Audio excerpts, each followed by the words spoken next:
হয়ে অনেক উন্নয়নমূলক কাজ করেছেন এবং আগামীতে নির্বাচিত হয়ে করবেন বলে আমরা আশাবাদী।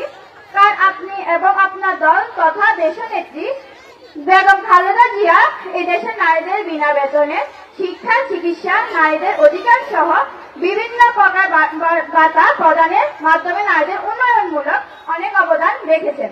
তার দ্বারা সারা দেশের নারীদের ভোটাধিকারী সুযোগ সুবিধা পেলে তাদেরকে নির্বাচিত করেন, আগামী দিনেও করবেন। আশা করি বিএনপি ক্ষমতা এসে দেশের সার্বিক উন্নয়নের পাশাপাশি নারীর মর্যাদা, সুরক্ষা ও ক্ষমতায়নের পদক্ষেপ গ্রহণ করবে, যা দেশ নায়ক তারেক রহমান 31 দফায় উল্লেখ করেছেন।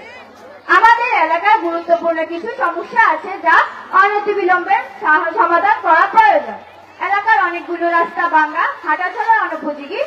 এলাকার তরুণ প্রজন্মের ছেলেরা মাদকাসক্তি, যা প্রতিরোধ করা প্রয়োজন। সরকারি বিভিন্ন সুবিধা থেকে বঞ্চিত, যা বিধবা ভাতা, প্রতিবন্ধী ভাতা, অনলাইন নামে অনেক টিসিবি সুযোগ থেকে বঞ্চিত করা, বিভিন্ন স্বার্থান্বেষী লোক বিতরণের নামে অনেক হয়রানি করা। পৌরসভার হবার পর থেকে আমরা কোনো সুযোগ সুবিধা পাইনি, নামেই মাত্র পৌরসভা। নির্দিষ্ট কিছু জলাবদ্ধতা রয়েছে, যা প্রয়োজনীয় পদক্ষেপ নেওয়া খুব জরুরি। অত্র এলাকা জানে শীর্ষ প্রতিনিধিত্ব করা আপনার একান্ত অনুগত। তারা সব সময় আপনার নীতি ও আদেশের কথা বলে।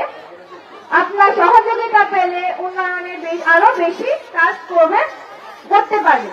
আমি উপস্থিত মা ও বোনেদের অনুরোধ করব, আজকে 18 কোটি মানুষের মাননীয় নয়নমণি, দেশের গণমানুষের প্রাণপ্রিয় দেশনেত্রী বেগম খালেদা জিয়া যাবতীয় বিগত সরকারের পরিকল্পিত স্বীকৃত হয়ে অসুস্থ হয়ে হসপিটালে যিনি জীবন মৃত্যুর সন্ধিক্ষণে উপনীত হয়েছে, তিনি যেন দ্রুত সুস্থ হয়ে আমাদের মাঝে উপস্থিত হয়, আমরা তার জন্য সকলে দোয়া করব এবং এখানে উপস্থিত সকলে তার জন্য প্রাণ খুলে দোয়া করবেন।